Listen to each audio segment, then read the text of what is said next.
Hey, it's Tess, content creator, model, presenter, and host of the Tess Talks podcast, on a mission to ignite curiosity.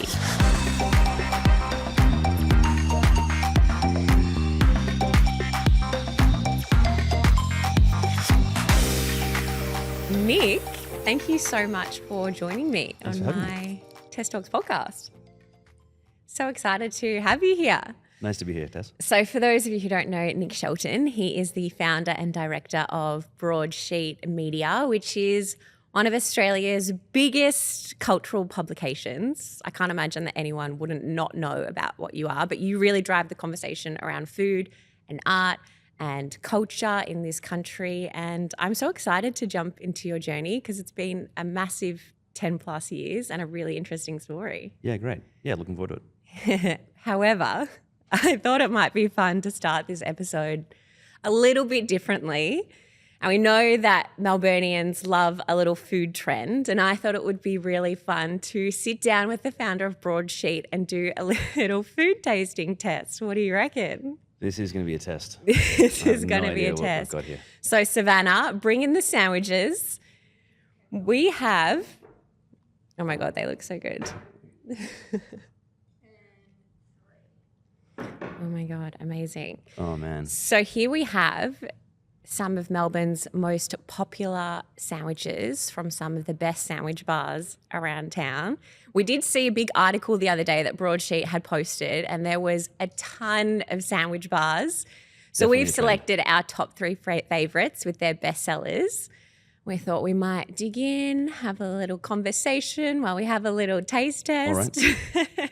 Now, I know you're not the biggest fan of takeaway food because it often comes cold and dishevelled, and I know we're not honouring the food, so I think you're going to have to put that aside for a moment and just step into your taste testing hat. I think I recognise one of these. Great. I'm not sure about the other two though. That's a good start. Would you like to taste one? Let's go. Let's do it. So we have number one over here. Yep. Now I've got some hints for you. Please. Hopefully you haven't already seen my notes. So this is number one. This is a sandwich bar that's been around for 7 years. Mm-hmm. Their most popular sandwich is the beef and pickles, which we have here. There are 3 locations around Melbourne: Richmond, South Melbourne, and Fitzroy. Yeah. All right. So I don't even have to taste this one. Okay. This is the Hector's Deli. Got it. Bang, Great. down in one. I'm going to taste it anyway though. He knows his stuff.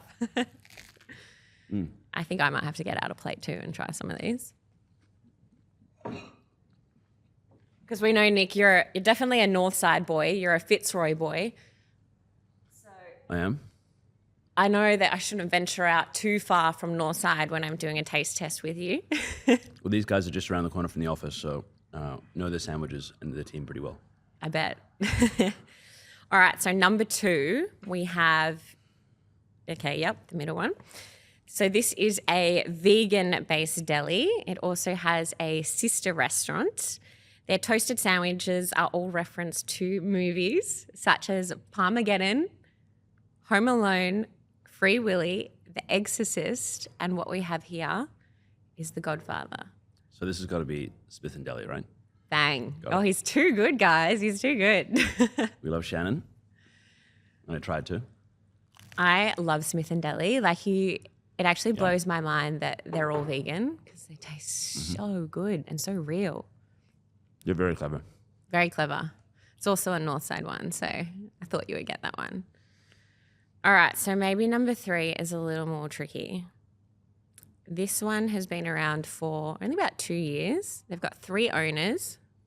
Their most popular sandwich is the Reuben sandwich, which is the one we have here. They only have 1 store currently. Where is it? I don't know. That's going to give it away. Have a taste first. This is one's testing me. This could be anyone. There's so many new sandwich joints. There are so many good. It's such a cult in Melbourne right now. The sandwich cult is such a real thing. Very I'm good. so here for it. I'm just like working my way through the list. You may have stumped me on this one. That's very good though. So they're located in Richmond on a main road. Also starts with a H. and might be the name of a man. You might have not been to this one. No, I don't think I have. So this one is Hugo's Deli in Richmond. Okay, great. Another really Oh, well, good I haven't one. been there, but I've tasted the delicious sandwich. Well, now you have, so Great. you That don't was need fun. to. So good. I'm so fascinated in how Melbourne always has these different food hypes and food trends. What do you think would be another food trend to hit the city after the sandwich hype dies down, which it honestly probably won't? I don't know. I think the sandwich thing will stick around for a while. There won't. I don't think. We just can't keep going with this number of sandwich joints. But I think something like a Hector's or whatnot will keep going for sure. Yeah. They've been great. I don't know. That's always such a tough question. I think maybe my editorial team will be able to give you a more finger on the pulse answer. But I'm just hopeful that good quality cultural institutions are able to survive. And I think we're in a place right now where the market is so tough for them. The costs are going up. All their costs are going up. Labor costs, real estate costs, you name it, supply costs, food costs. And revenues are really tough. It's a cost of living crisis out there, and people are not out and about as much. So it's a real pressure point. And we're seeing some closures. But my hope is that we're able to maintain a wonderful, wonderful industry in this country, and this doesn't last too long. Yeah, it's definitely a scary time, and especially coming off the back of COVID. Venues have already struggled so much, and you would have seen so much of this and experienced so much of it as well over the last 5 years. So it's such a big story that I want to delve into. But I think where I would like to start is about a bit of the journey of Broadsheet. I mean, you are really the guru of food and culture within Australia. You have really helped stimulate the conversation across the whole country for so many years now. And that's massive. You really are the tour guide for every Australian. Mm-hmm. And that's a massive accomplishment. But you started Broadsheet all the way back when you were quite young, early to mid-20s. Yeah, mid-20s, 25. Yeah, which is incredibly young. And I'm so curious to know, what was it that sparked this desire in you to launch a publication, which of course isn't an easy thing to do at such a young age? I guess that the sort of initial spark came from when I was living in London. So I'd finished uni, I had done an arts degree in cinema and politics, moved to the UK, making coffee kind of like any young Aussie might do, and found it really difficult to figure out how to get into the city. This big metropolitan, cosmopolitan, huge center of the universe city.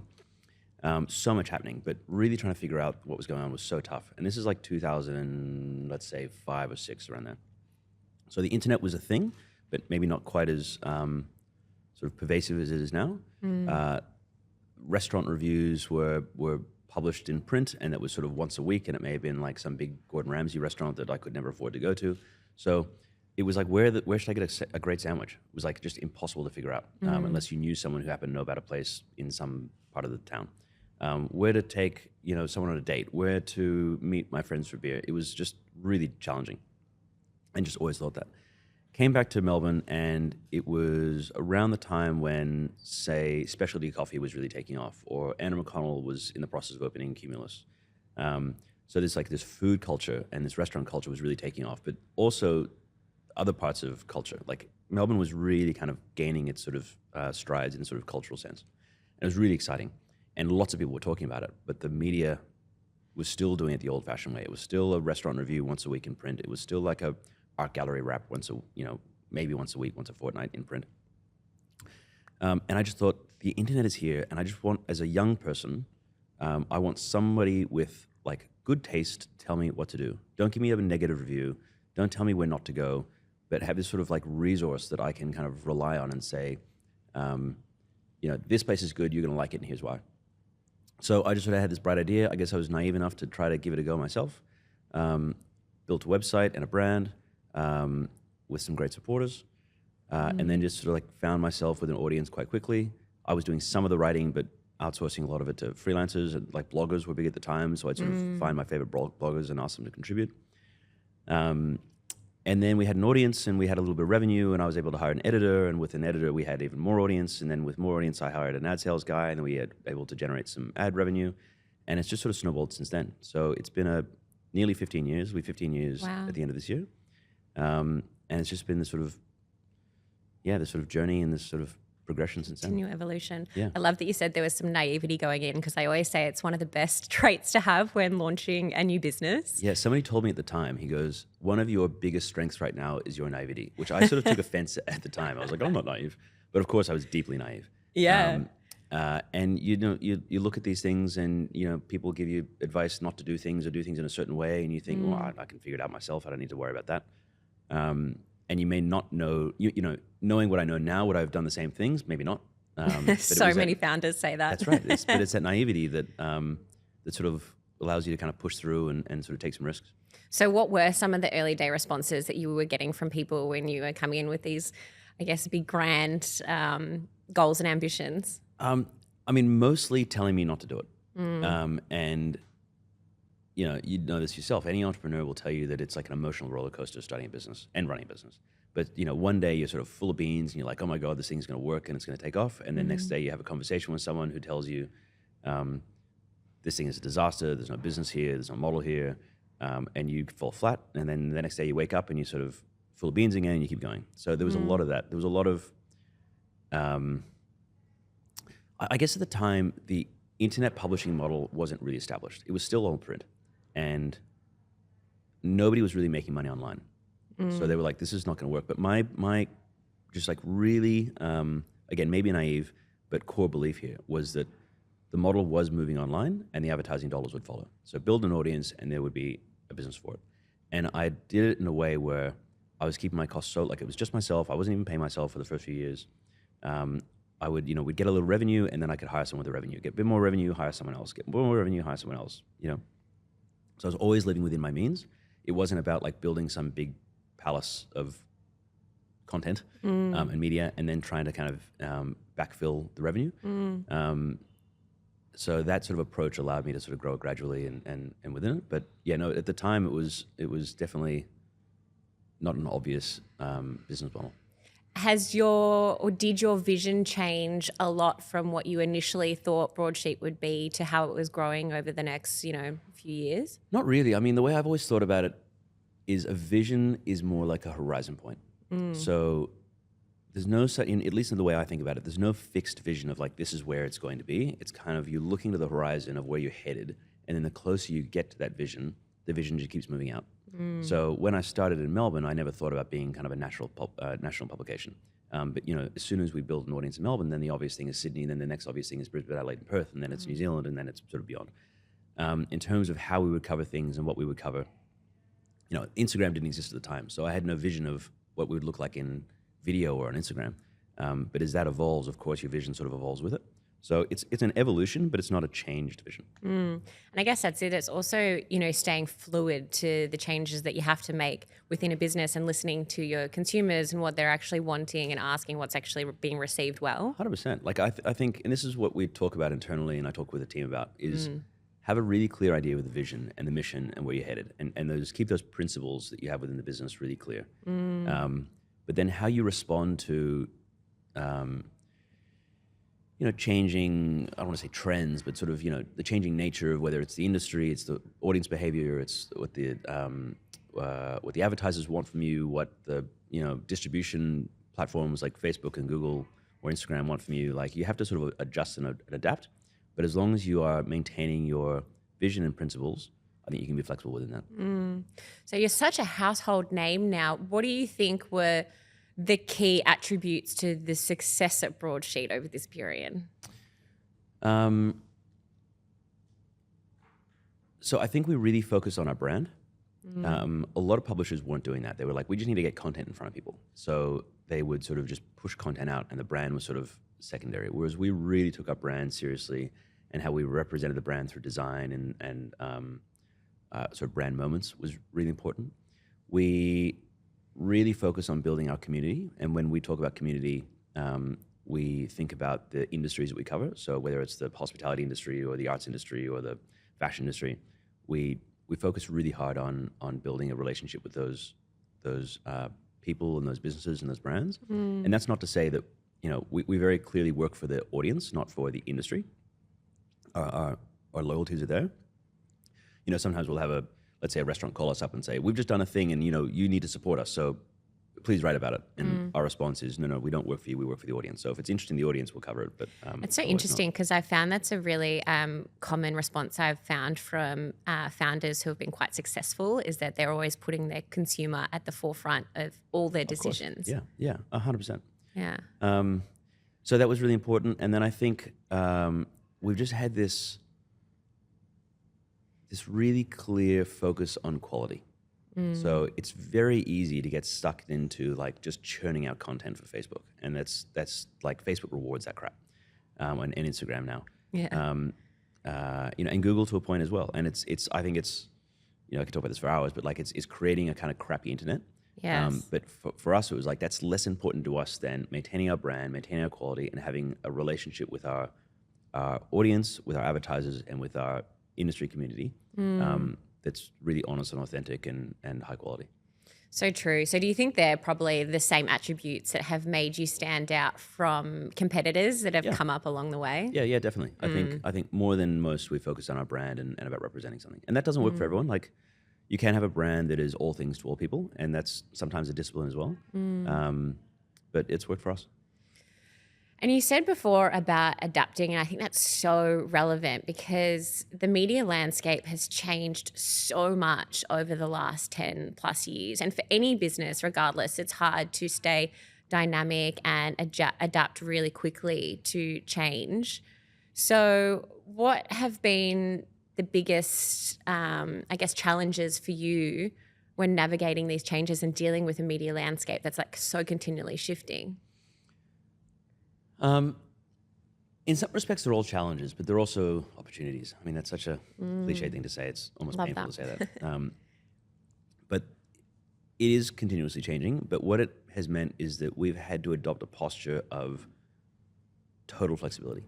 So again, this sort of principle of we have our principles, we have our values, we have our mission, we have our vision, and we stick to that. But how the publishing shows up is can be different and shift and change as long as we're maintaining those things. Things like, you know, high quality, things like credibility, things like insight. I think that one of the better examples I can give here is when we went into lockdown the first time, we thought, holy shit, we write about cities and our cities are literally closing. Like, what are we going to do? You know, quite aside from the fact the advertisers were all canceling their budgets, you know, that was one issue, but it was like, what's our purpose here? Yeah. And it took about 15 seconds in a conversation with Katja, our editorial director, where she and I were like, wait a second, we don't write about cities. We write about culture. It's just that cultures happen to exist within cities. And then, therefore, we adopted this platform of culture never stops. So just because you're at home, if you kind of cast your mind back to that awful period, doesn't mean that you're not cooking, eating, exercising, listening to music, watching films and TV. The places like the MSO, the Symphony Orchestra, was putting on concerts. There was all kinds of cool stuff happening. And so that's what it became about for us. It also became about translating what was happening from a regulatory perspective into what that meant for your life. So the premier of the different states would stand up and say, this is the restriction, or this is the guidelines, you know, closing, easing, whatever they happen to be. And we would sort of translate that into, what does this mean for how you live your life? And what we found was that our audience numbers went through the roof. And part of that was they had nothing else to do because they were sitting home. But I think they were just hungry for this information of like, okay, well, I'm adapting. How do I adapt my life to, you know, living a life worth living? And that became really exciting. And that it was this constant reminder of sticking true to your principles and your values and what you stand for, but then being very adaptable within that. I love that so much. And I also love how more of on a personal level, how you adapted as well, because when we all were, you know, locked up at home, you were like, all right, well, how can we bring these amazing food and restaurant quality experiences to people throughout this period? And that's when you were an investor in Providore. Yeah. So for those of you who don't know, that was some of the best restaurants across Melbourne, and was it Sydney as well? Yeah, we did Sydney. Yeah. So that was a project that a friend of mine, Chef Shane Delia, started, and he sort of brainchilded and ran that. And he came to me in the early days and said, I'd love to work with you on the marketing and the branding and the how do we the digital side of this. And so Broadsheet was involved as a sort of marketing partner there, kind of promoting it to the audience and working with some of the restaurants and the chefs, and it was a really exciting time. Yeah, it's amazing. And so you obviously spoke about like the opportunities that like social media and these new media landscapes have brought. So what do you kind of predict being the next, I guess, media transformations over the next 10 years? Well, obviously AI is hugely consequential. And what that ends up looking like is still, up in the air. ChatGPT and the chatbots like it are really interesting, but, I sort of do agree with the idea that they're sort of product demonstrations. Like, it's like, yeah, that's cool, but how do we actually adapt it into our day-to-day life? Google have just rolled out the AI summaries in the US, and that'll be coming here soon. And I think that's a real threat to publishers and creators everywhere. This tension of they've taken this content, they're going to present it. That they're reducing friction by taking it away from the creator and putting it in front of their audiences without the click or the attribution back to that publisher or that content creator. And I think that's really, really problematic. So where that all ends up going is going to be really, really interesting. I think there's also just this recognition almost all of a sudden. It's like sometime this year, all of a sudden, everyone woke up and was thinking like Instagram is awful for us. Like it is bad for our kids. It's bad for us. It's addictive. It's all just focused on this transaction point about getting you to spend something or do something. But we're addicted to it and we can't sort of shake this. So I think that the media landscape on that front, particularly from a sort of big tech platform perspective, is going to shift really dramatically. Where that heads is anybody's guess. And I think, again, we're taking this approach of values, principles, visions, and being adaptable within it. For us, it's about making sure the relationship we have directly with our audience is as strong as ever and building that.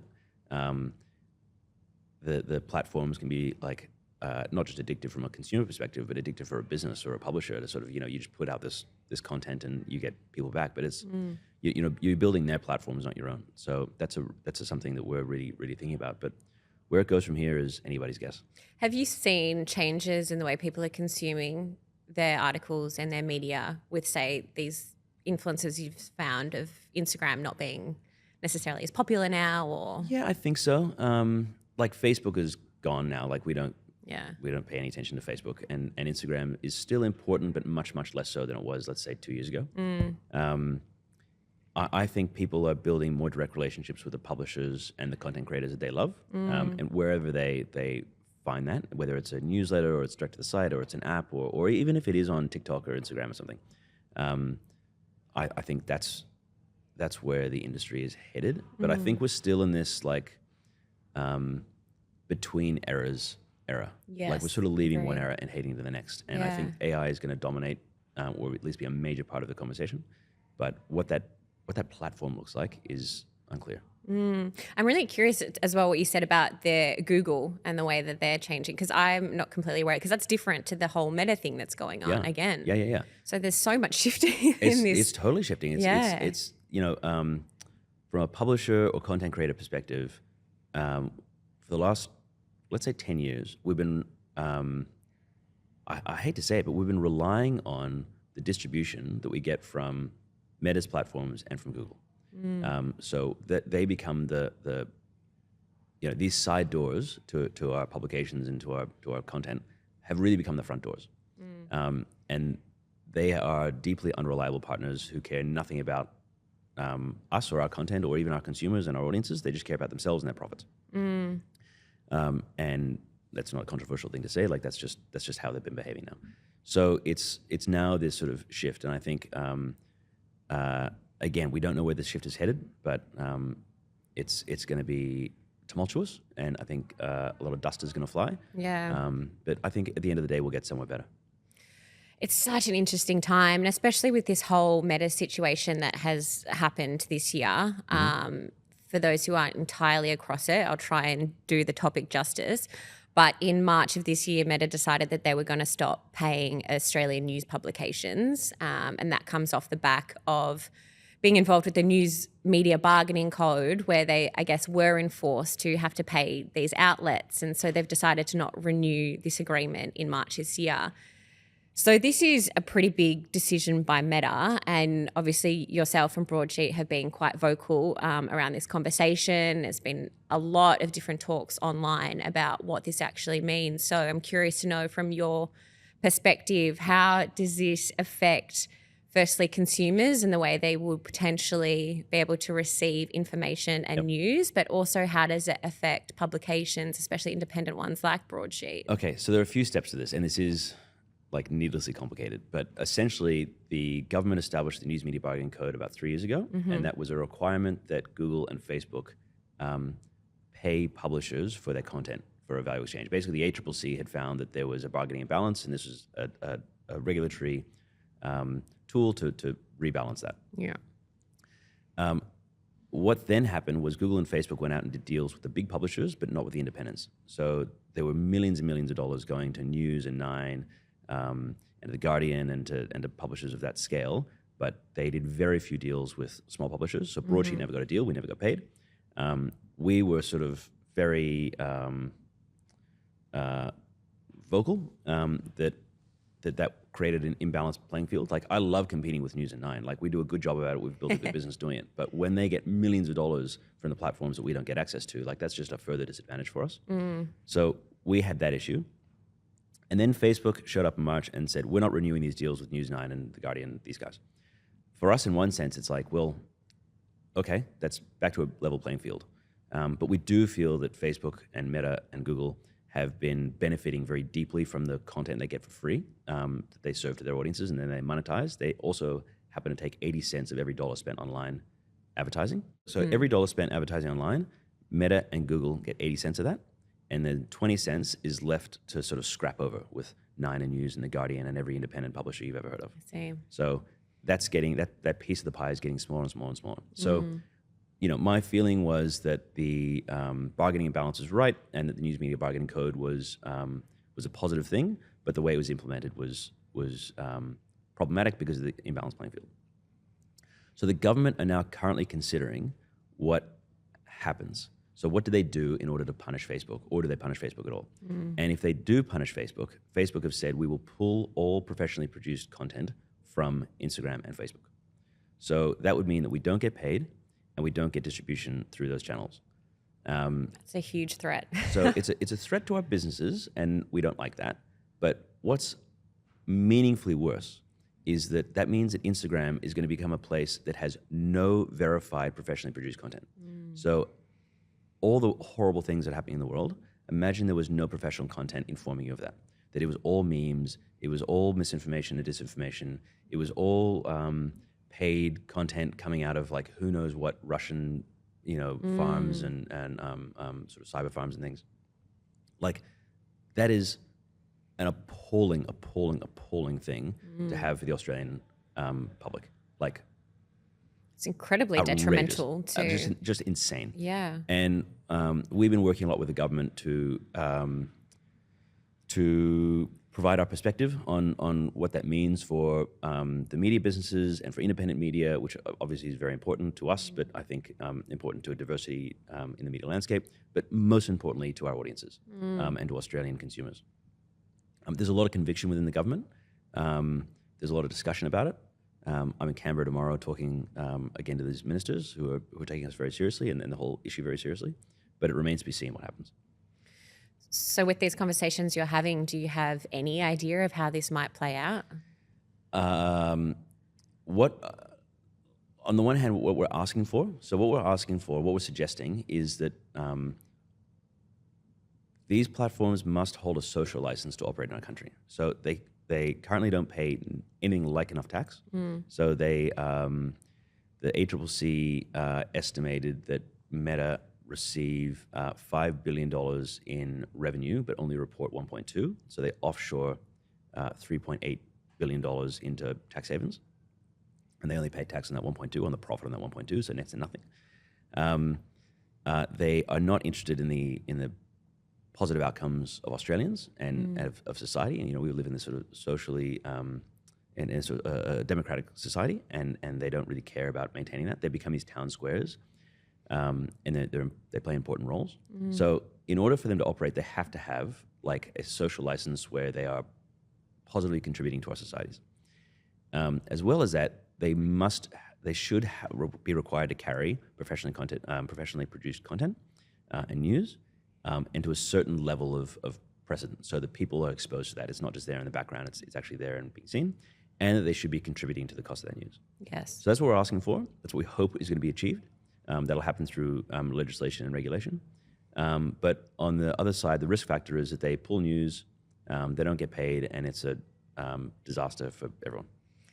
Wow. So we'll see. This is a huge conversation going on. Yeah. This is fascinating. I love that you're really active as well, though, in helping to hopefully divert this in the right way. And all we can do is, I guess, hope that Meta, receive this in a positive way. And They're are not going willing to receive it in a positive way. They're going to do as little as they possibly have to, and we'll see what they have to do. It's such a shame, isn't it, when you have such a big company that's run in multiple countries. Such a big company that's run in multiple countries across the whole world. Like, they kind of need to adapt to different rules per country. We'll see. They're so powerful now. Yeah. But at the end of the day, again, like I've said this point, I can't believe how many times I've said it now, but like values, principles, vision, if we stick to that, no matter what happens with Facebook and Instagram and social media, we'll still have a publication delivering for our audience, and that's the most important thing.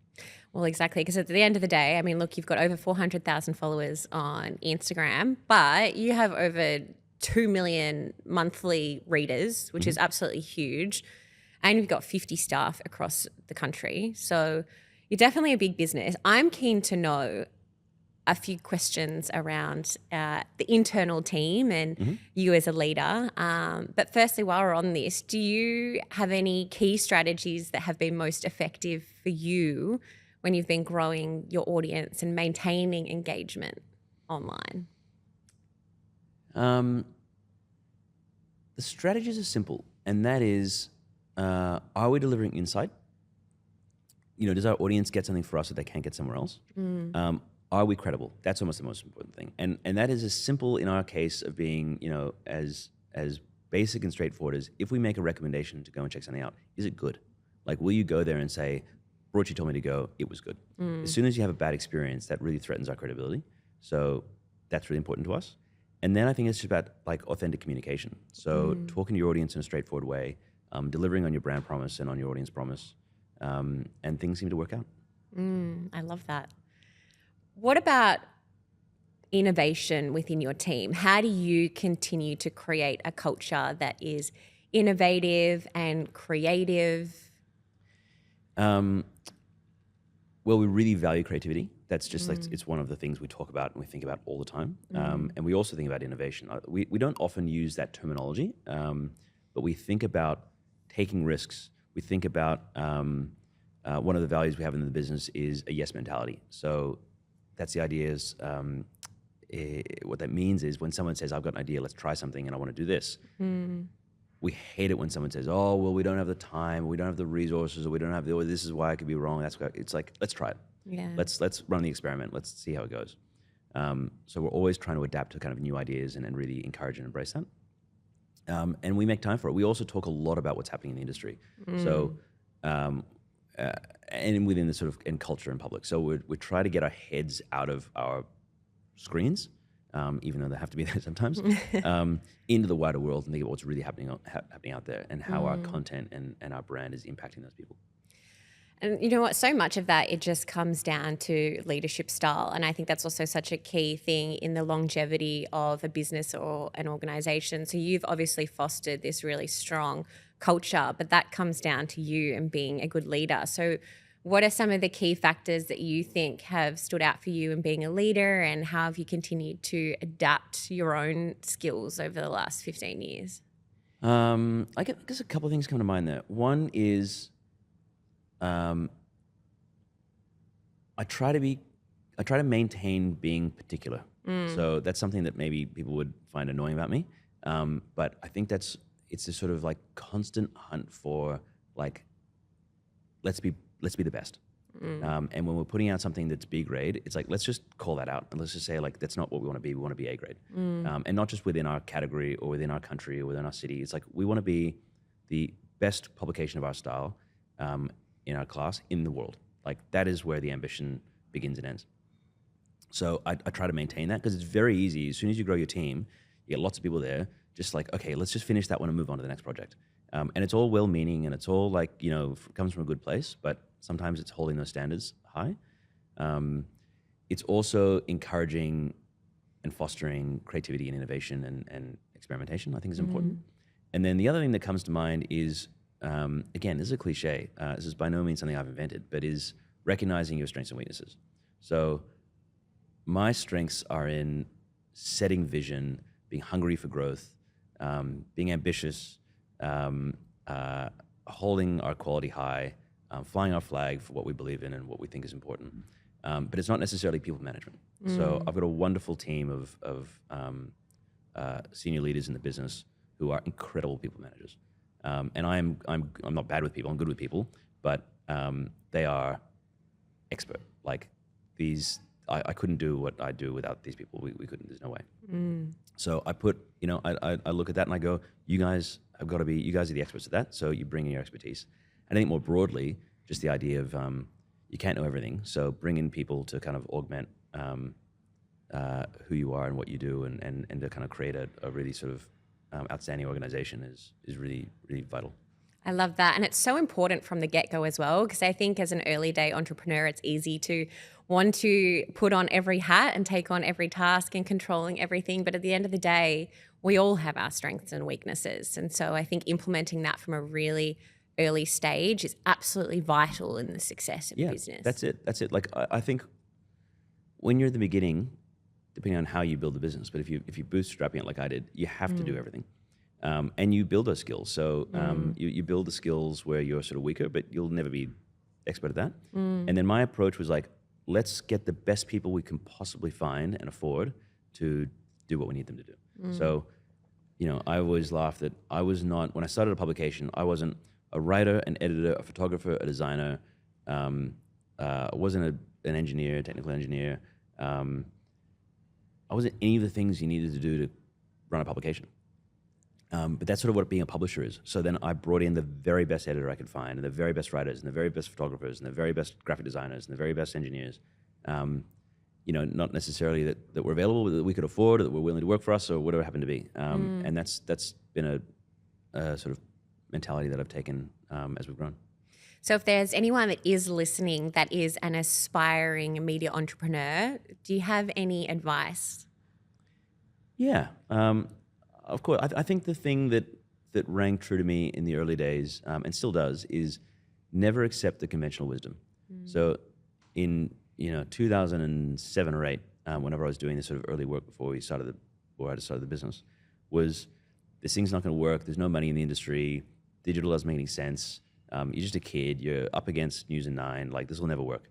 And all the detail within that, like why that might be the case. And I had such a clear vision and such conviction in the idea that I just thought I need to keep doing it and challenging that conventional wisdom in the specifics. And that's really worked for me. So sometimes you get bigger and then you think about like, okay, well, now I'm a bit more conventional. I've got to, accept the conventional wisdom. But again, you sort of remind yourself like, no, let's try it a new way. Let's try something else. And that's worked.